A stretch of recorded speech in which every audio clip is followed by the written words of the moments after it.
Hello again, I'm John Turzak, and I'm going to answer the question in this little video lesson as to how to make corned beef and cabbage stuffed rolls with a couple of little flavor things thrown into it. Instead of having regular corned beef and cabbage, which we love, but this is certainly a way to use up your leftover corned beef if you happen to have some. I have a head of Savoy cabbage here, and I'm going to start by cutting this primary root out of it, and that's so that I can disengage the leaves. And sometimes you want to disengage them from that side. It's easier than pulling from the root. I have another stuffed cabbage video lesson for you also in the vegetable class, but this one is a little bit more St. Patty's Day kind of targeted a little bit, but I'd probably have to consider this to be somewhat of a nouvelle version of corned beef and cabbage, if you will. Let's get ourselves about 7 or 8 leaves. And keep in mind, you can patch leaves together. They don't have to be 100% intact when you're making your cabbage rolls. I think I got enough there for our purposes today. I got about 7 or 8, we'll see. I'm going to dump these into boiling salted water that I have right here. It's not going to take long to cook those. That's Savoy cabbage. That's why it's not going to take that long. This is regular hard green cabbage, if you will. I say hard because Savoy cabbage is much softer in texture and requires less cooking to eat.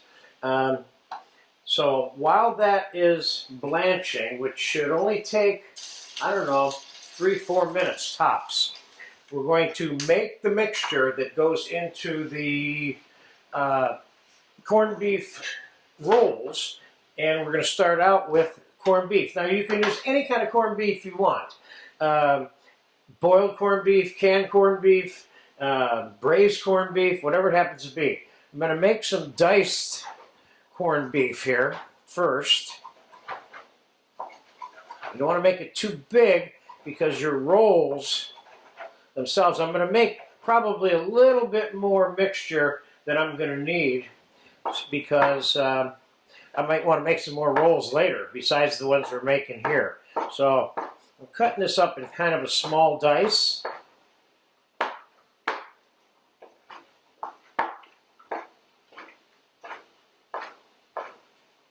Let's see if this is the right amount that I want. I started out there with about 1.25 pounds of cooked corned beef. And I'm going to take these cabbage leaves out of the boiling water. It took a couple of minutes, that was it, and I'm setting them into an ice water bath that I have here. Let's let them cool off in there for a second while we finish making this.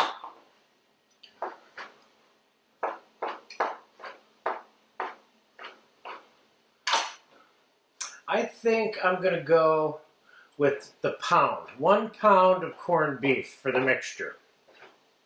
I'll put this aside for later munching.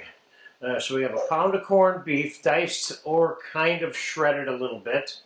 I have some roasted parsnips and carrots and onions, and we're going to cut some of those up.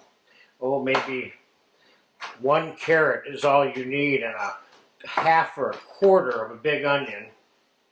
Because what we don't want to do is we don't want this mixture to end up tasting like everything except the corned beef. So we got a little bit of onion there, about 1/4 cup of diced roasted onion, and we'll end up with about 1/2 cup maybe of the parsnips and carrots. So I'm kind of purposely putting all of some of the traditional corned beef and cabbage things together in this dish, even though this is a slightly unconventional method or way of making and serving this as, quote, corned beef and cabbage, so to speak. All right, so Now I'm going to take one whole egg and put it in there. And I'm going to take about 1 cup, about 3/4 of a cup of plain peeled mashed Idaho potatoes. I'm going to put a little bit of garlic here, about a tablespoon, a little bit of fresh black pepper, and we're going to do carefully not put too much salt, keeping in mind the corned beef has got salt in it already. And let's put about 2 or 3 tablespoons of melted butter in here. And just for fun, let's put a little squeegee of olive oil in there. And let me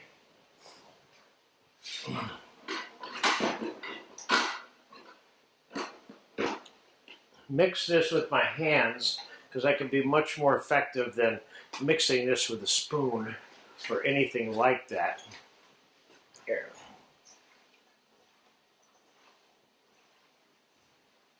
This looks good right now.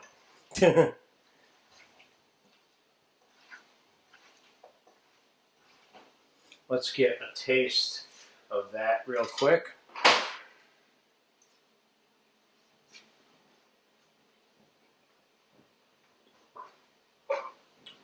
This is good. It needs a little bit more salt. And we're going to put that in there. Okay, so there's some corned beef, potato, carrot, parsnip, onion stuffing. Now, let's take our cabbage leaves.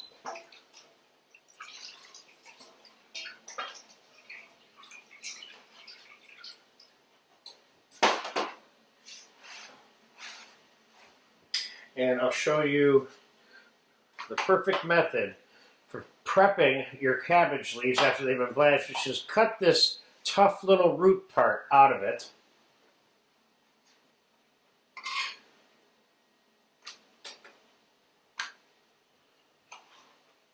Makes it much more easy to roll for starters.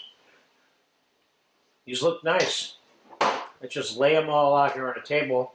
And from start to finish, we're going to get most of this video in real time, except for the baking of this.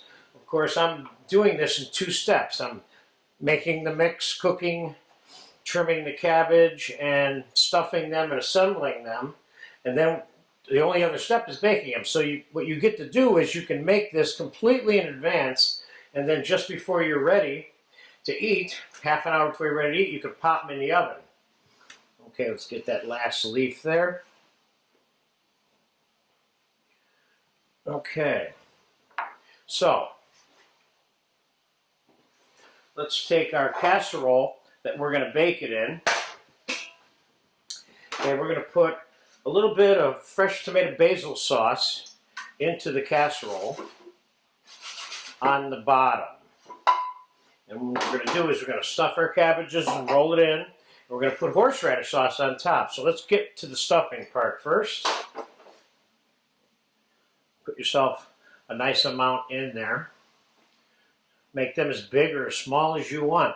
The only difference between using the Savoy cabbage and the regular green cabbage, now you're rolling them up and tucking them in just like so, is that the cabbage, regular green cabbage, takes longer to cook.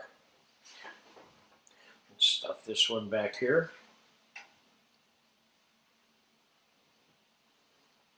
I would say 2 of these would certainly represent a meal. And then I'm folding this over and rolling them up. That looks really nice.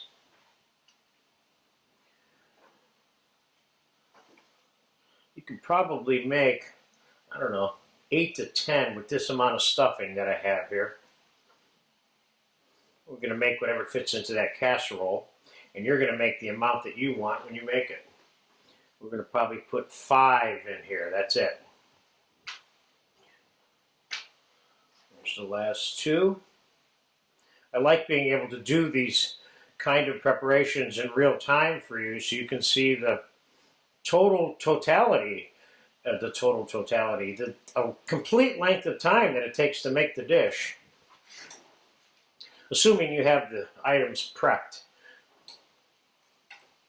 I got enough for maybe 1.5 to 2 more rolls, depending on how big they are. Of course, you can make these in smaller little pieces of this cabbage and serve them as appetizers. They don't have to be big like this.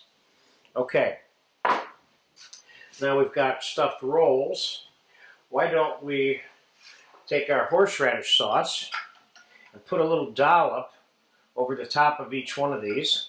You have a recipe video for this in the sauce class for the horseradish cream sauce, which is exactly what this is.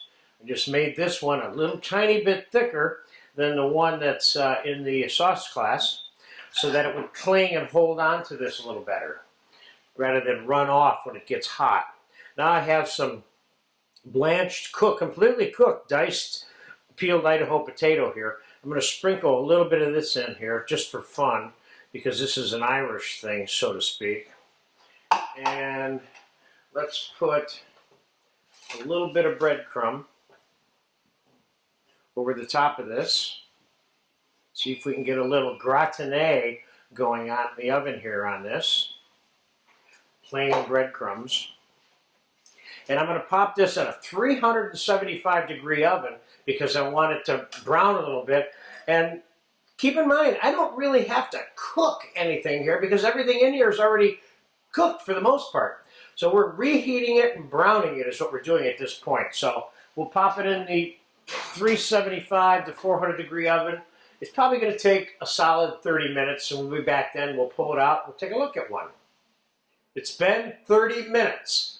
And we're pulling out the stuffed cabbages. And it's just bubbling away here. And it's looking really, really good, as you can see. Now,